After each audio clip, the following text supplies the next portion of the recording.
This is a Brookland News special report.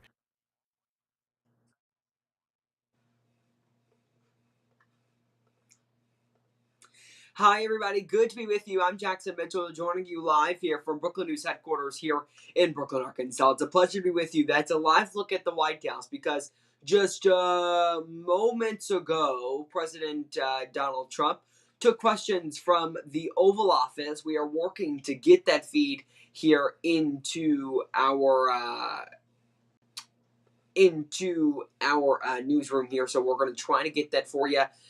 For now, that is a live look there at the White House there. Let me see if I can get that for you. One moment. So this is just going to give you a little behind the scenes look here because I do have to go. One moment. A little behind the scenes here because, again, this all just coming in within the last moment where we are getting this feed.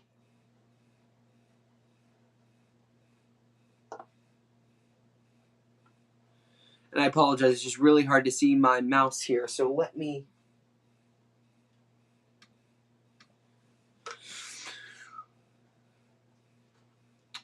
Okay, a little behind the scenes look here. I apologize. I'm going to have to make this big on the screen here because we are trying to get the feed. Okay, there is that feed. Let's listen in. Again, this President Donald Trump moments ago. This President Donald Trump just moments ago in the Oval Office.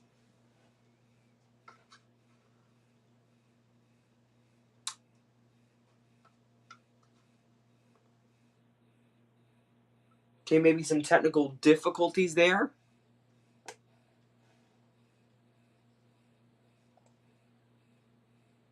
Okay, a few technical difficulties. I apologize. Stick with me here because...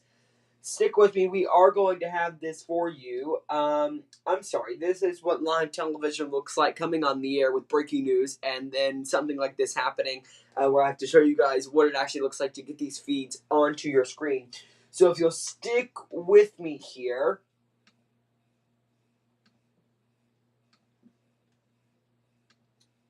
I will have that for you, but it appears that we were having a glitch with the feed, and now we should have that feed soon. So what you guys were witnessing was a glitch. I thought it may have been my fault there, but I knew I had heard of some type of glitch coming with the rollback, but I believe now we are getting that feed here with President Donald Trump moments ago from the Oval Office. Mr. Modi of India this afternoon. What kind of trade and tariff relationship would you like to have with India, and what's the vision for India? Yeah, India traditionally is the highest, just about the highest tariff country. They charge more tariffs than any other country. And I mean, we'll be talking about that. But again, whatever they charge us, we're charging them. So it works out very well. It's a beautiful, simple system. And we don't have to worry about, gee, we're charging too much or too little. But traditionally, India is right at the top of the pack, pretty much. There are a couple of smaller countries that are actually more. But India is a they charge tremendous tariffs. I remember when Harley Davidson couldn't sell their motorbikes into India because of the fact that India, the tax was so high, the tariff was so high. And Harley was forced to build, I guess they built, I don't know, that was a while ago, but I think they built a factory in India in order to avoid paying the tariffs. And that's what people can do with us. They can build a factory here, a plant or whatever it might be here, and that includes the medical, that includes cars, that includes chips and semiconductors, that includes everything. If you build here, you have no tariffs whatsoever. And I think that's what's going to happen. I think our country's going to be flooded with jobs. What should consumers expect? Are prices going to go up short-term, Well, long-term? not necessarily. I mean, not necessarily, but I'll tell you what will go up is jobs. The jobs will go up tremendously. We're going to have great jobs for everybody. This is something that should have been done many years ago. China did it. I mean, China did it at a level that probably nobody's ever seen before. If you manufactured a car, you couldn't send it into China. The tariff was so high, so everybody went and they built in China. It was no big secret. So we're going to see, but it's going to mean tremendous amounts of jobs. And ultimately, prices will stay the same, go down. But we're going to have a very dynamic country. But if prices go up, if prices go up next Mr. President, Yeah. because of these tariffs, who do you think voters should hold responsible? Oh, I think what's going to go up is jobs are going to go up, and prices could go up somewhat short term, but prices will also go down. And I think the farmers are going to be helped by this very much because product is being dumped into our country, and our farmers are getting hurt very badly by the last administration. The last administration hated our farmers, like at a level that I've never seen before. I think our farmers are going to be helped. Jobs are going to be helped, but our farmers are going to be helped. Our manufacturers are going to be helped. And again, if somebody wants to come in, including the car companies, if they want to come in and build car plants, they'll do it without tariffs, and therefore prices won't go up. There could be some short-term disturbance, but long-term, it's gonna make our country a fortune. So Americans should prepare for some short-term pain. No, you said that. I didn't say that. You know? Well, if prices go up. Let's see what happens. Nobody really knows what is going to happen, other than we know that jobs are going to be produced at levels that we haven't seen before. We know that we think interest rates are going to ultimately be coming down because of things that happen, and they go hand in hand with the tariffs. But we think that the prices for some things, many things, it could be all things, will go down. Ultimately, will go down. Mr. President, can you explain the timeline here, sir? There's a period of time for a review, a report, 180 days.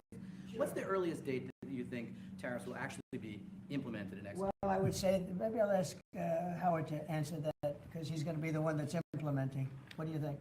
Our studies should be all complete by April 1st. So we'll hand the president the opportunity to start on April 2nd if he wants. So I think we'll be ready to go Pretty on close. April 1st, and we'll hand it to the president, and he'll make his decisions. But remember, if they drop their tariffs, prices for Americans are coming down. Our production's going up, and our costs are going down. Remember, it's a two-way street. That's why it's called reciprocal. Have you spoken to any American CEOs directly about this? Are they calling you and I've asking for spoken to exemptions, many, for and example? many love it.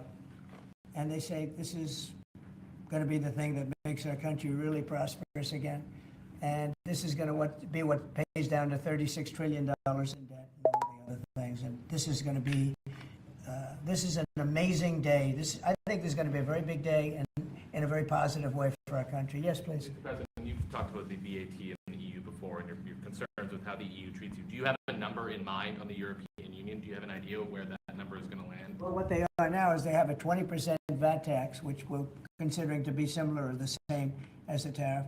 Plus, they charge lots of fees, and they're doing something else. European Union's been very tough on our companies. They sued Apple, they sued Google, they sued Facebook, they sued many other companies, and American companies, and the kind of numbers are staggering.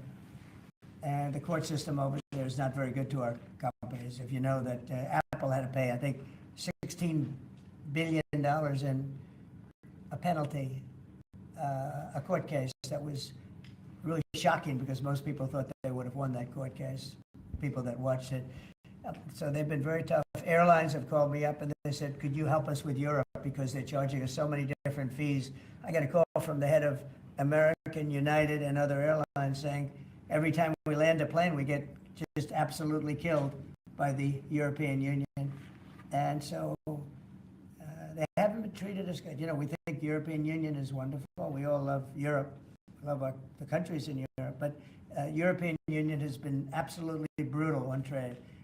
Canada's been very bad to us on trade, but now Canada is going to have to start paying up.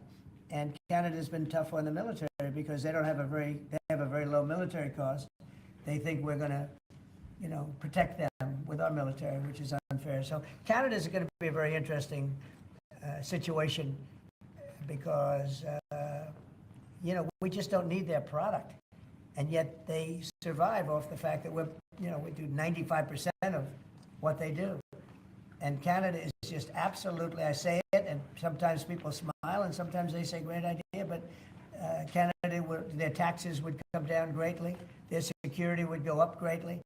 Amazing things happen to Canada, and really Canada in this particular, why would we pay $200 billion a year in subsidies to Canada when they're not a state? You do that for a state, but you don't do that for somebody else's country. So I think Canada is going to be a very serious contender to be our 51st state. How are negotiations going with Canada? There was obviously a delay in implementing those tariffs. I spoke to Governor Trudeau on numerous occasions, and we'll see what happens. But it just sets up so good for them. Look, the people would pay much less tax than they're paying right now. They'd have perfect military protection. They don't have any military protection because and you take a look at what's going on out there. You have Russian ships, you have China ships, you have Chinese ships, you have a lot of ships out there, and people are in danger. This is a different world today. It's a different world. They need our protection. Yes. You mentioned Elon Musk and the efforts that he's undertaking with your Yeah. authority. You granted him new authority this week.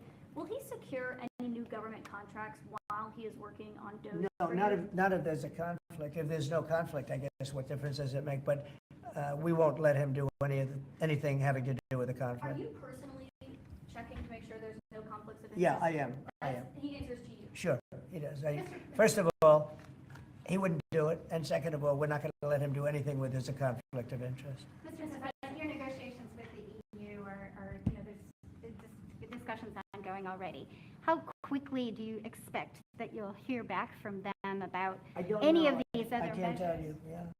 The EU's been very nasty. It's just been, they haven't treated us properly. Look, we were great to them on NATO. Essentially, it's a similar group of countries. When I came in, my first term, I raised their fees. I mean, they were not paying. We were paying for, in my opinion, almost all of NATO. And now, I had the bad moment with the press where the press said, well, does this mean you won't protect them? And I said, I won't protect them if they're not paying. But because I said that, the Secretary General, as you know, said it was the greatest thing he's ever seen because the money came pouring in. But they don't treat us right on trade. They don't treat us right on the military either. I mean, if you look at Ukraine, we're in for probably $200 billion more than Europe. Why are we in for more than Europe? We're in for more than Europe. I mean, think of it. Or NATO. I mean, let's call it NATO because Canada's in. By the way, Canada is just about the lowest payer. Also, they shouldn't be. They are just about the lowest payer in NATO in addition to everything else. So Canada's really been taken advantage of. And if they had to pay just something modestly fair, they would be able to succeed as a country. And that's why I feel they have to become a state. Yes, ma'am. Thank you, Mr. President. Is it your expectation that partners will offer major concessions and that you actually don't end up applying those tariffs? No, I think that a lot of them will stay the same, and whatever they pay, I'll pay. I mean, we'll have a lot of them stay the same. I think some. Look, I heard as an example, EU lowered their tax on cars down to the exact same amount that they were much higher. They were approximately 5 times higher, and they lowered them down to the exact tax that we're charging. That took place like yesterday or the day before. Is that a correct statement? I think so, yeah. Do you expect any exemptions or waivers? I don't expect that, no. This is a simple system. I mean, there wouldn't be any. And in the case of Apple, I gave them a waiver, exemption in my first term because Samsung was in South Korea, and Samsung didn't have to pay the tax because it was a tax on China, and Apple makes a lot of their product in China. So I did that because it wouldn't have been fair. But now this applies to everybody across the board. This is a much simpler way of doing it, much better way.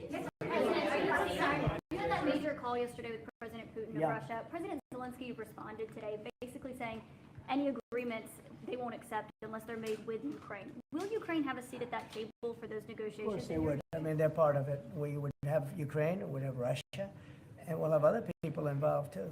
A lot of people, a lot of forks in the a lot of forks in this game. I'll tell you what, this is a very interesting situation, but the Ukraine war has to end.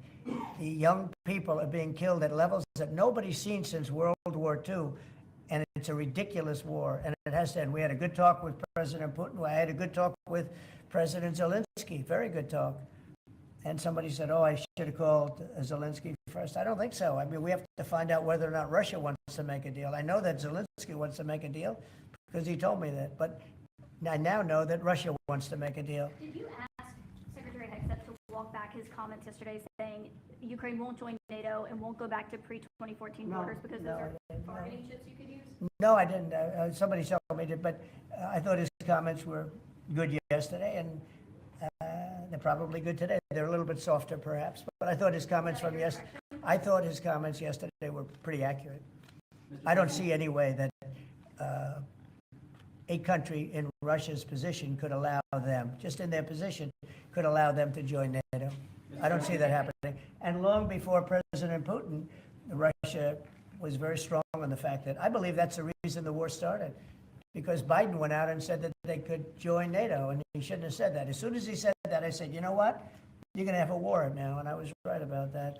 This is a war that would have never happened if I were president. You don't think it's President Biden's fault, not President Putin? I mean, he's the one I think who made Biden is incompetent, and I think when he said that they could join NATO, I thought that was a very stupid thing to say. I thought when he said, well, it depends if it's a minor incursion. In other words, it's okay if Russia does a minor incursion. I thought that was a very foolish thing to say.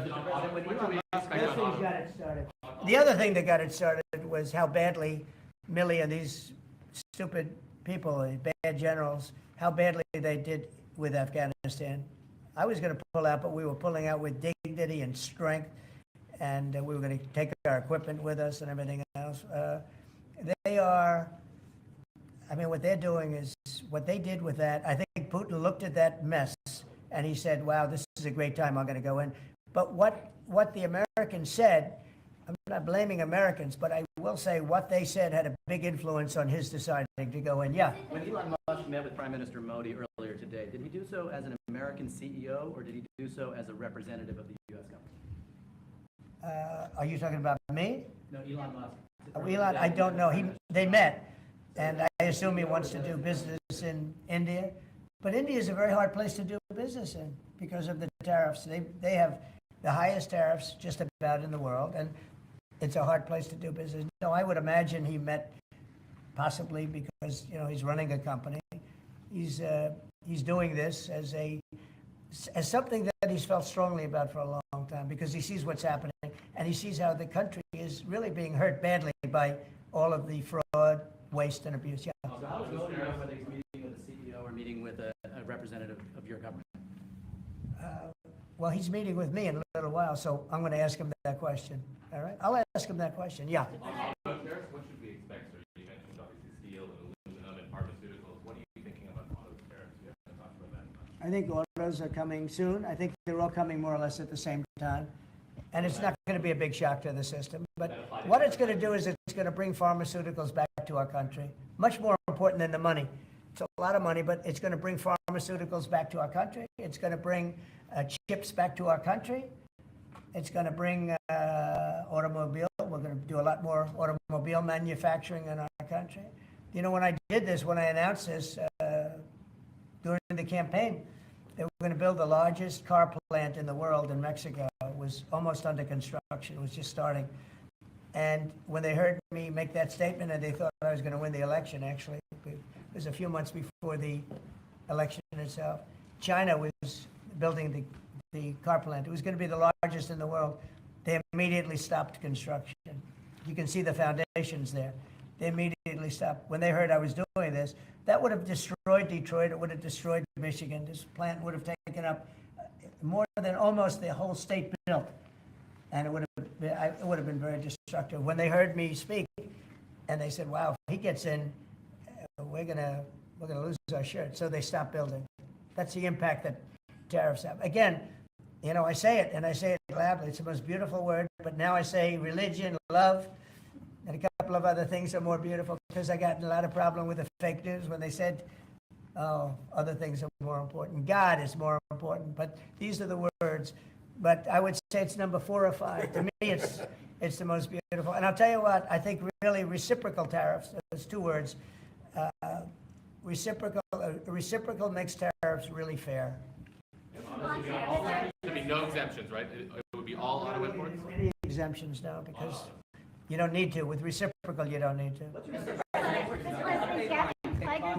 at the IRS. Fox Radio.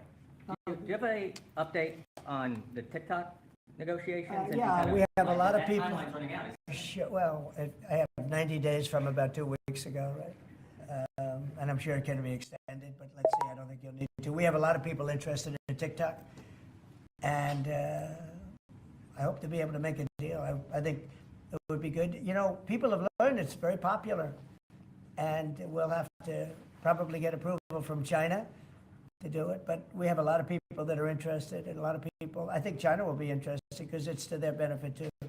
So I look forward to that, but we have a lot of people that are interested in TikTok, quite a few. Mr. President, Doge workers arrived today, Gavin Clegger and others arrived today at the IRS. Do you expect to close the IRS, or what are you expecting? No, I don't expect it, About but, the ERS. but I Someday. think that the Internal Revenue Service will be looked at like everybody else. Just about everybody is going to be looked at. So it's they're doing a hell of a job. It's an amazing job they're doing. And you know that force is building. These I call it the force of super geniuses, but it's building. And you know they go up and they talk to some of the people about certain deals, and the people get all tongue-tied. They can't talk because these people get it. They're very smart people. We need smart people. Yes, Brian. On tariffs, sir. Yeah, Brian. Yes, sir. Mr. President, I know that during the campaign, it was huge in Pennsylvania as far as bringing back manufacturing. Have you talked to any CEOs since the tariffs were announced on steel and aluminum? What's the feedback on those guys? They are in love with it. As you know, in Pennsylvania, U.S. Steel is through the roof. They're all through the roof. That's why I didn't want U.S. Steel to make a deal with Japan or anybody else. I think it's going to do great. But I think maybe more than anybody else, the steel companies and aluminum companies, they're in love with what's happened. And this will eventually be the car companies and chip companies. We have to have chips made in this country. Right now, everything's made in Taiwan practically, almost all of it, a little bit in South Korea. But everything, almost all of it is made in Taiwan. And we want it to be made. We want those companies to come to our country in all due respect. You know, they took the business away. Taiwan took our chip business away. We had Intel, we had these great companies that did so well, and it was taken from us, and we want that business back. We want it back in the United States. And if they don't bring it back, we're not going to be very happy. You Sir, on mentioned tariffs, are you- pharmaceuticals as well in China. That's national security to bring that back. Yeah, China and other places, we want to get the pharmaceutical and drug business back into the United States, where it should be, right? Sir, on tariffs, are you concerned that the countries that would be most affected, like India, would just shift their trading to China? No, I'm not concerned about anything, really. I mean, I'm just doing what's fair. This is a very fair thing. This should have been done a long time ago. I would have done it, but then COVID hit. I was getting ready to do this years ago, and first time we had the most successful economy in history, and then COVID hit, and this was going to be the thing that I was most waiting to do, but it was awfully hard to do this with Italy and France and Spain, and all those people were dying, and then we put tariffs on. See, I have a big heart. Sir, on Ukraine, when Putin says that he really wants peace, do you believe him? Yeah, I do. I believe he wants peace. I believe that President Putin, when I spoke to him yesterday, I mean, I know him very well. Yeah, I think he wants peace. I think he would tell me if he didn't. I'd like to see peace. Do you trust President I Putin? believe that, I believe that he would like to see something happen. I trust him on this subject. I think he'd like to see something happen. I think it could have happened a long time ago. I think Biden, number one, it shouldn't have started, but it did. And now all those cities are knocked down, like demolition sites. All those beautiful golden towers are knocked down. There's nothing going to replace them. But much more importantly, you lost millions of people. A lot of soldiers, but you lost millions of people. When they knocked down those cities, and they're all laying down on the side, they're laying down just in ashes and all crumbled up concrete. They literally look like a world-class demolition site. And many of them, almost all of them, but many of them. And this should have been done by Biden years ago. This should have never been allowed to happen. I know he's a friend of yours. But couldn't Putin just withdraw his He's a troops friend of today? CNN. That's why nobody watches CNN anymore, because they have no credibility. Okay, who else? Yes, please. Sir, if you could find a buyer in the United States for TikTok, do you think Xi Jinping will authorize the sale of it, or will I'm going to make it worthwhile for China to do it. I think so. I mean, I got to know TikTok because during the election, I ended up with 36% higher than my opponent with youth, okay? That never happened before. I mean, you know, that's always been a Democrat thing, youth. It became a Trump thing. And I think Tic Tac, I think Joe Rogan was a part of it. Some of the great people that I did interviews with were a part of it. But I think that TikTok was I think it was a big part. Look, as you know, we were up by 36% with youth. The Republican was never up with youth. And I focused on TikTok, and I found it to be amazing, actually, and very fair. And I think the image of TikTok is different than it was before the election. I think people saw it, and they view it as a positive, not a negative. I think it'll be to China's advantage to have the deal be made, yeah. How much money do you think you'll raise from tariffs on an annual basis? That's the most interesting question.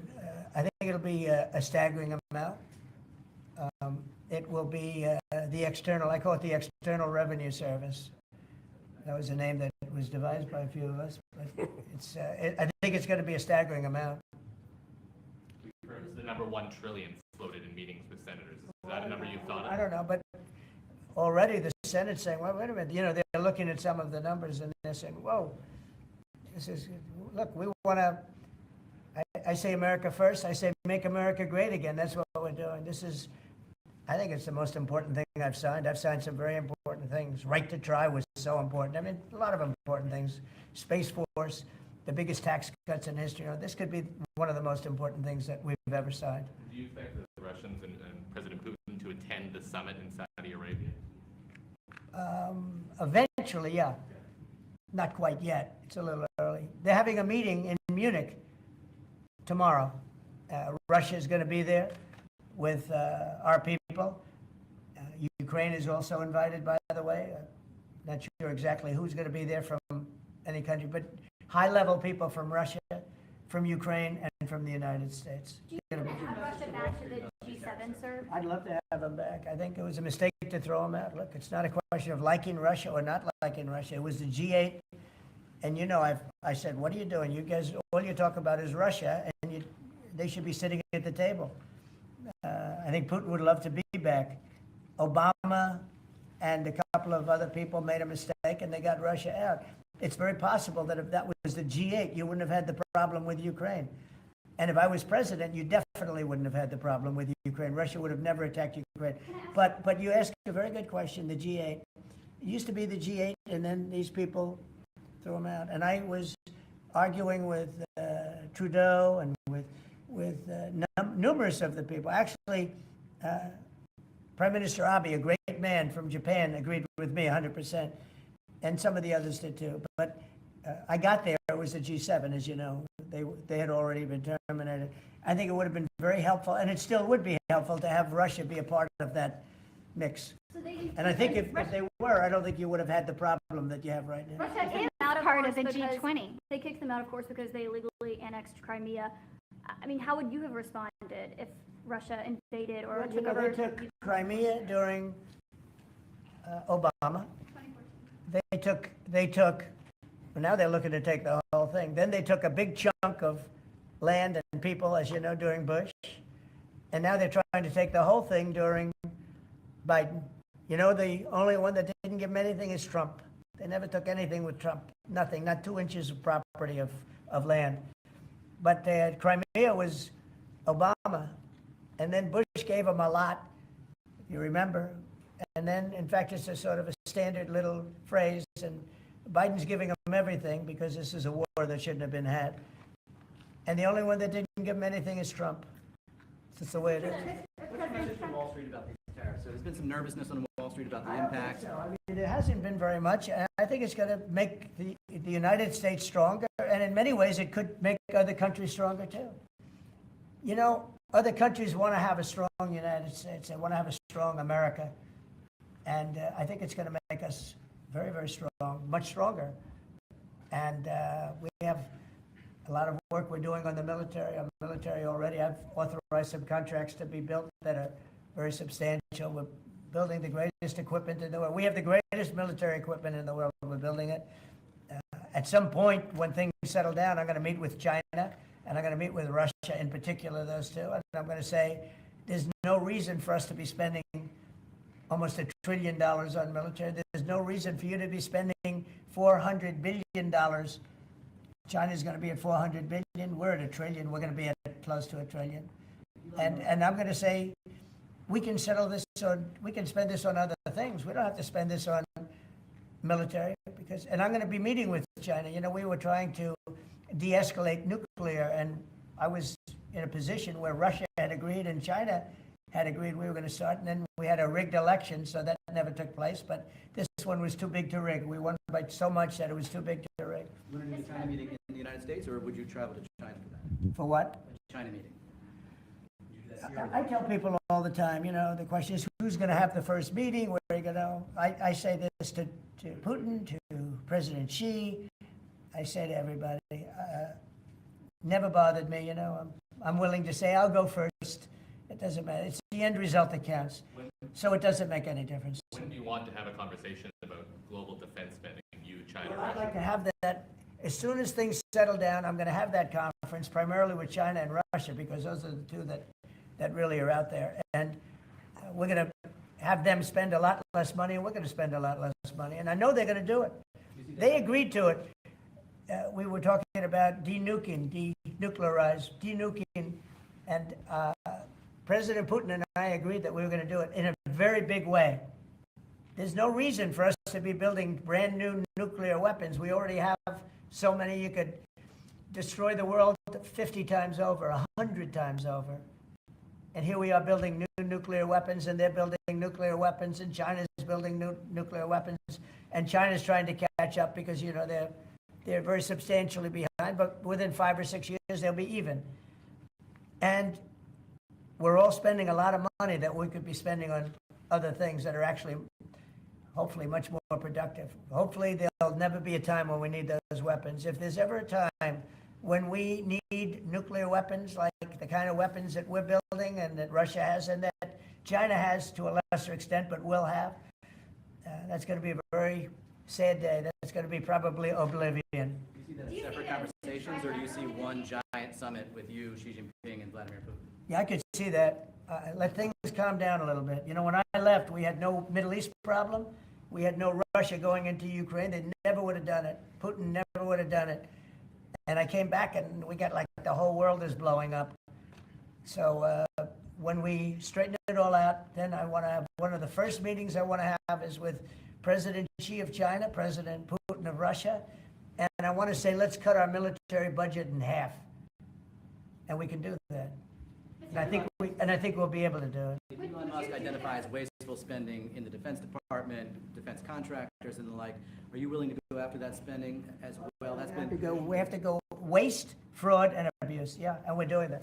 Could we, you know, I'm just wondering about your conversations on defense spending. Would you want to do that as a trilateral, or would you use the existing body that also already includes China and Russia, the G20? No, it's the people. It's President Putin, President Xi. I don't need bodies. I don't need anything. It's people. It's all about people. It's about relationship and people.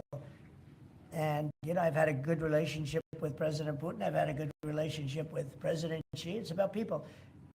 And I think when things straighten out, which I hope will be in the not too distant future, the meeting I want to have first is a meeting with China and a meeting with Russia on slowing down, stopping, and reducing nuclear weapons in particular, and also on not having to spend the kind of money we're all spending on weapons, military weapons generally. I think my question is, would you have those meetings separately with each of those leaders, or would you try to bring them all together? Both.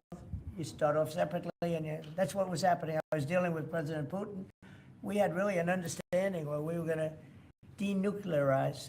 What a beautiful term that is, right? Denuclearize. What a great thing if we could do that. And we were going to, he really liked the idea, and so did I. And we had then called China, and China was very open to it.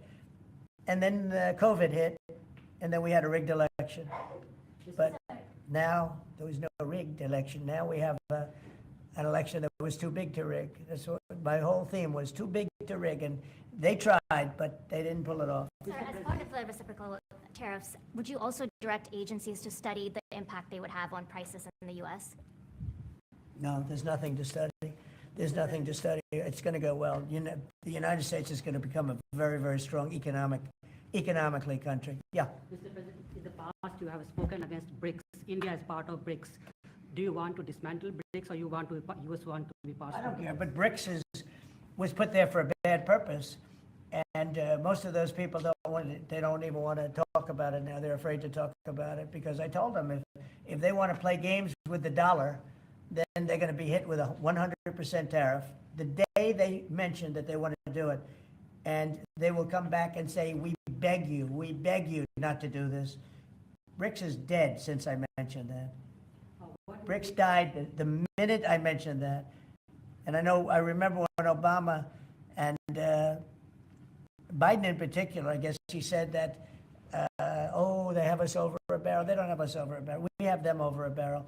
If BRICS wants to play games, those countries won't trade with us. We won't trade with them. And if any trading gets through, it'll be 100% tariff at least. On your What would cabinet, be your You know what? When they hear that, what do you think they're going to do? They're going to say, look what happened to BRICS. They didn't want to talk about it. They don't even want to admit that they were a member of BRICS. That's what's happened. on your cabinet, sir, we saw Robert F. Kennedy Jr. get confirmed he's going to come in here and be sworn in. Mitch McConnell has now voted against several of your nominees. He voted against RFK Jr. as the next health secretary, citing conspiracy theories. What's your reaction to that? Well, I feel sorry for Mitch. And I was one of the people that led. He wanted to go to the end and he wanted to stay leader. He's not equipped mentally. He wasn't equipped 10 years ago mentally, in my opinion. He'd let the Republican Party go to hell. If I didn't come along, the Republican Party wouldn't even exist right now. Mitch McConnell never really had it. He had an ability to raise money because of his position as leader, which anybody could do. You could do it even, and that's saying a lot. But the fact is that he raised money and he gave a lot of money to senators, and so he had a little loyalty based on the fact that as leader you could raise a lot of money. Senators would call me and they say, he wants to give me 20, 25 million. Can I take it? I'd say, take the money. But he engendered a certain amount of, I don't even call it loyalty. He, was able to get votes. But I was the one that got him to drop out of the leadership position, so he can't love me. But he's not voting against Bobby. He's voting against me, but that's all right. He endorsed me. Do you know that Mitch endorsed me, right? Well, he did You have think that was polio, easy? and What? He had polio, obviously, and his. I don't know anything about he had polio. He had polio. Are you doubting that he had polio? I have no idea if he had polio. All I can tell you about him is that he shouldn't have been leader. He knows that. He voted against Bobby. He votes against almost everything now. He's a very bitter guy. And we have a very strong party. And he's almost not even really a very powerful member. I'd say he's not he's lost his power. And it's affected his vote. And, it's one of those things. But in the meantime, Bobby did great, got more votes than anybody thought. And I think he's going to do just phenomenally in that position. And everybody else likewise did well. Not only well, they got more votes than anybody thought. Tulsi, look at how she did. She did great. Marco got 99 votes. How about that? And Marco got 99 votes. And Marco, by the way, I have to tell you, Marco Rubio's done a fantastic job. He's been a great Secretary of State. They're all doing great. But we're going to have a swearing in today, and maybe we're going to have a second one, because I hear we have a couple of them coming up. And the man behind me is doing a fantastic job, Secretary of Commerce. And I think you're going to see something very big come from today's signing. This is going to be a very important signing. Okay? U.S. Steel, sir, can I ask very quickly? You said you'd meet with the head of that company and the Japanese Yeah, company. U.S. Steel is going to be here, and a lot of the steel companies are coming. I think steel companies, they love what's happening to them. We saved it. If I didn't do the tariffs from my first term, you wouldn't have one steel company here. You wouldn't have one steel. There wouldn't be a steel company alive in the United States. And right now, they're going to be thriving. They're doing very well, but they're going to be thriving. They're going to be coming out. People are going to want to buy those steel companies like crazy. Are you still planning to mediate talks between Nippon Steel and U.S. Steel? Yeah, I don't know. I think U.S. Steel right now has all the power. The tariffs have given U.S. Steel a new lease on life. Okay? Thank you all very much. Thank you. Thank you. Let's go. President Donald Trump there in the Oval Office there just moments ago. We will continue to monitor that. And you heard there Trump talking there at the end about this, kind of proposed deal that could be coming very soon. Is this the right one? There we go. They could be coming very soon on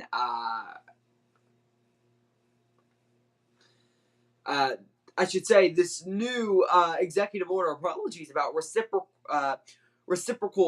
tariffs that he is expected to sign and likely has already signed. We are going to continue to get some live video in, though, because, again, this all happening just moments ago. And right after we got this video, we are also getting some new video into the swearing in of Robert F. Kennedy Jr., we have that in now, and we'll air it here in just a moment. So please stand by for that. In the meantime, we want to talk about some other stuff that is occurring, that including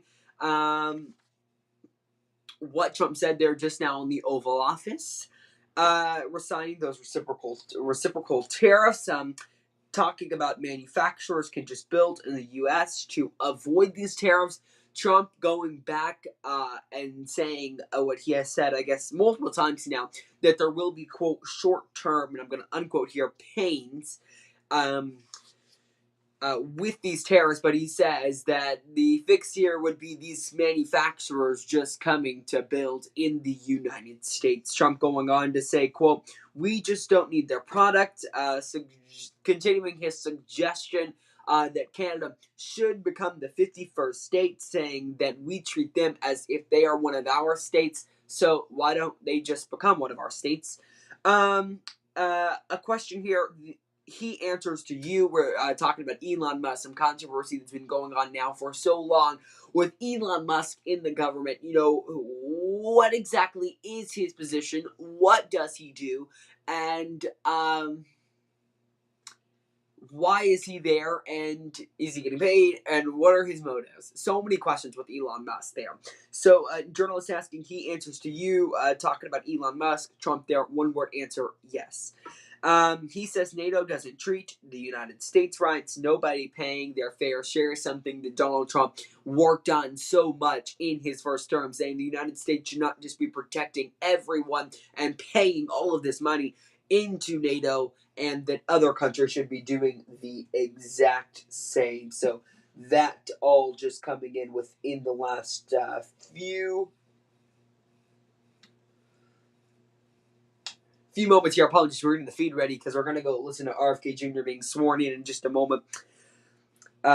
He says India is a hard place to do business with because, as you may already know, but if you don't, President Donald Trump later today, I want to say, is expected to meet with Prime Minister of India, Narendra Modi. Apologies for my pronunciation, but he says he would like Russia to be a part of the G7, calling it G8.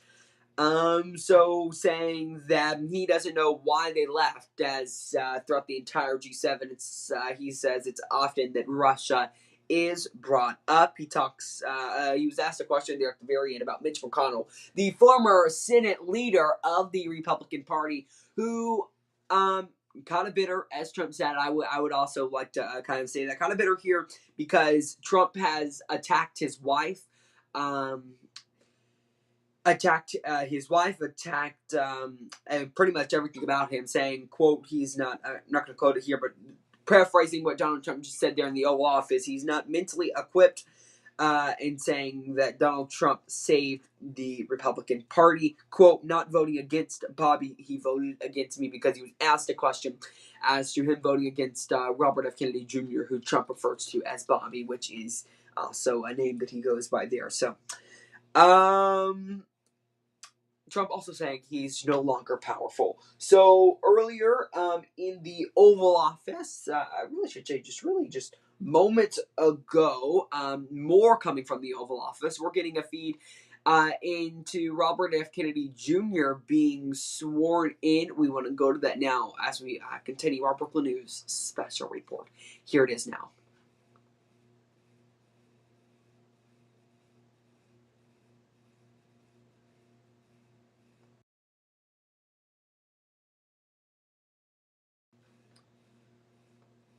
Okay, maybe another issue with the feed there. We'll get that fixed. Apologies about that. Maybe we'll have audio now. Should have been done 40 years ago, Leslie, but it is now. It's a big moment, actually. Okay, that should be Going to be fixed. really. A lot of video coming in here today. Here is Donald Trump. Just moments before he gets sworn in as the Secretary of Health and Human Services. We will monitor that and bring you that as it happens. Maybe here there was another glitch in that feed there. We apologize for that. Health and Human Services Secretary RFK Jr. speaking now in the White House. Restore child's health in this country. Thank you all very much.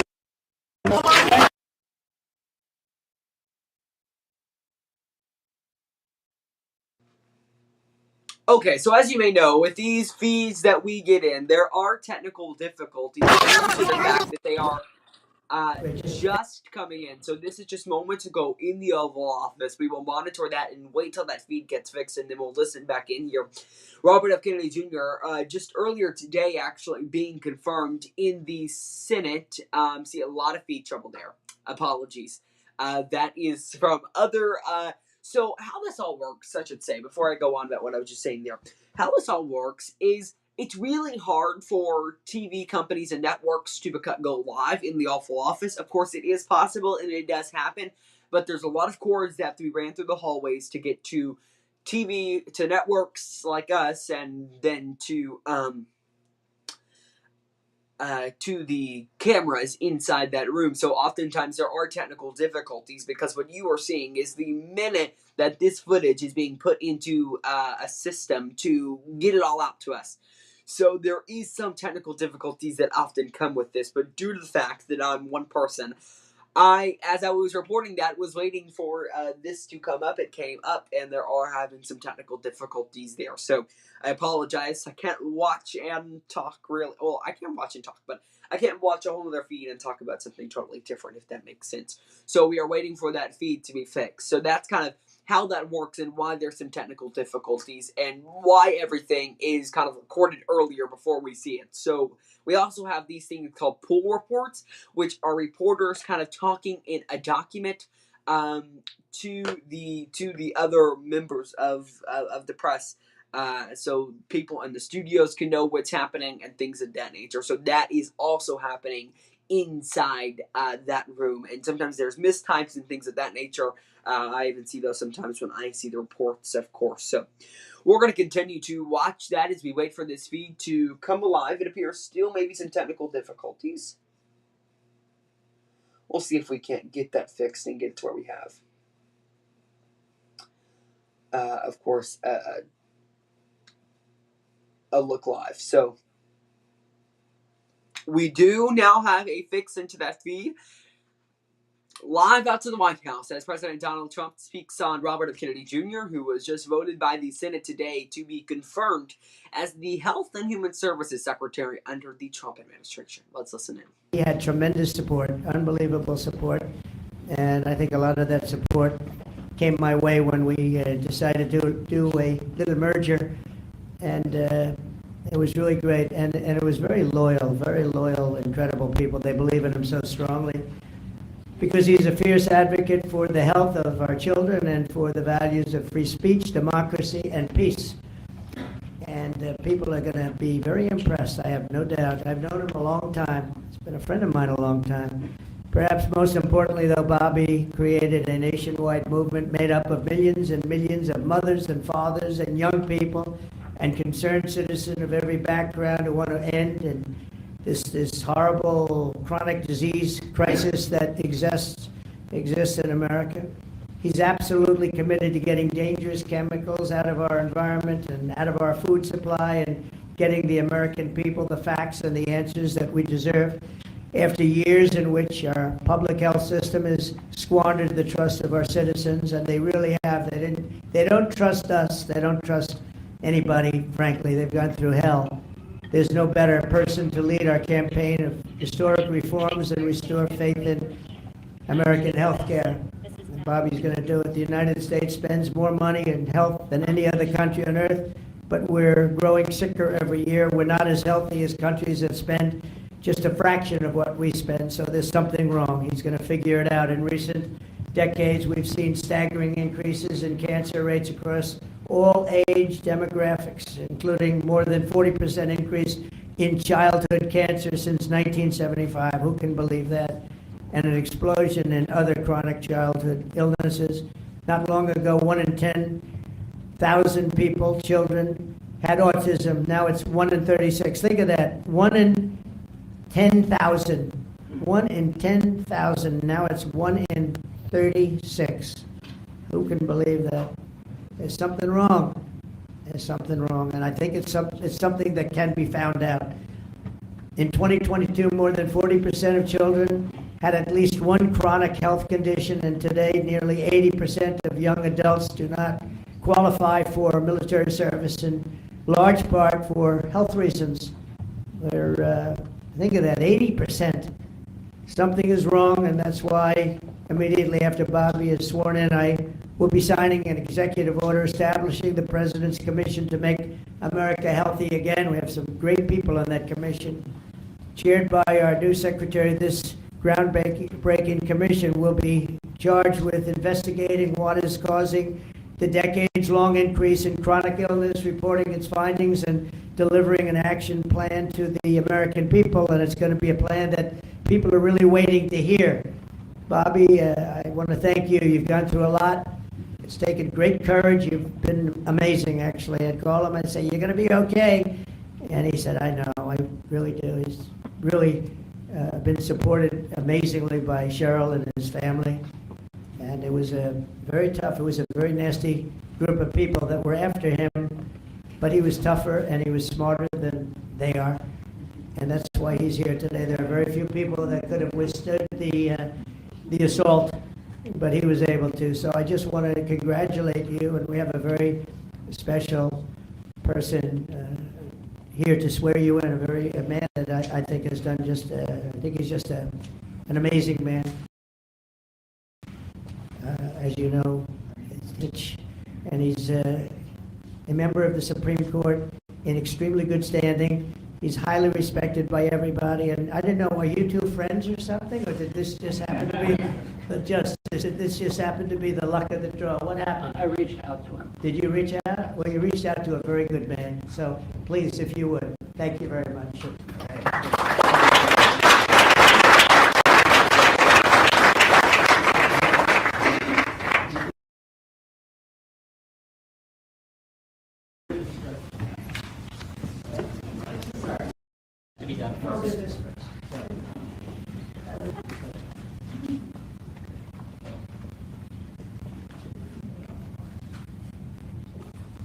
Okay, it's good so far. Good. It's a 10.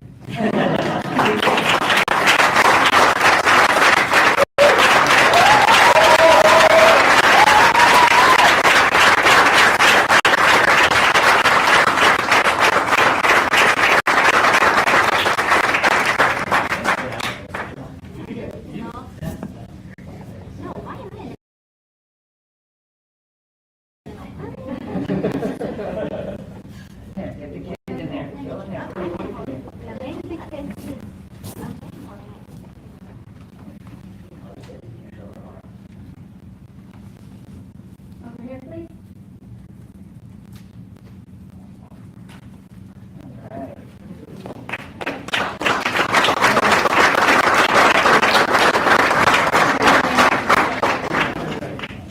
Really happy.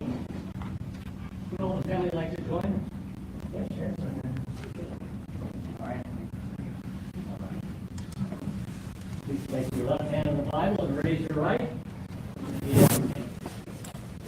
I, Robert F. Kennedy Jr. I, Robert F. Kennedy Jr. Do solemnly swear do solemnly swear that I will support and defend that I will support and defend the Constitution of the United States the Constitution of the United States against all enemies, against all enemies, foreign and domestic, foreign and domestic, that I will bear true faith and allegiance to the same, that I will bear true faith and allegiance to the same, that I take this obligation freely, that I take this obligation freely without without any mental reservation without any mental reservation or purpose of evasion. Okay, so what you are watching there is the new, now Health and Human Services Secretary Robert F. Kennedy Jr. as he is sworn in there in the Oval Office. This all occurring after we were just watching that news conference from moments ago. You see there Justice Gorsuch shaking his hand there now, and as he is sworn in as the Health and Human Services Secretary. For the Trump administration, Donald Trump saying in that news conference that it came as a surprise as to how many and how successful this nominee was in passing the Senate, and expected a little more controversy, I guess you could say, what the president was insinuating. So we are going to continue to monitor that as it occurs there at the White House, and if we notice anything, we will listen in there. Okay, so we're also learning some more news that has just come in. If you'll excuse me here as I read my phone, this just coming in within the last moment. The New York Times reporting that after the Donald Trump Department of Justice ordered that Eric Adams, the New York mayor case of corruption, be dropped, that a number of officials have resigned. We are going to continue monitoring that event there at the White House as Robert F. Kennedy Jr. is sworn in as the Health and Human Services Secretary. But for now, that is going to do it for me here on this Brookland News Special Report. Again, right there happening on the right side of your screen, Robert F. Kennedy Jr. is just now sworn in as the new Health and Human Services Secretary. Live here in Brooklyn, that will do it for me here in Brookland News headquarters. This has been a Brookland News Special Report. More news to come at brooklandnews.com and at all of my social media pages there that have been scrolling at the bottom of your screen. Please don't forget to like and subscribe if you want to see more special reports just like this one, where we break down everything you need to know as the news occurs live. That does it for me for now, right here in Brooklyn News headquarters.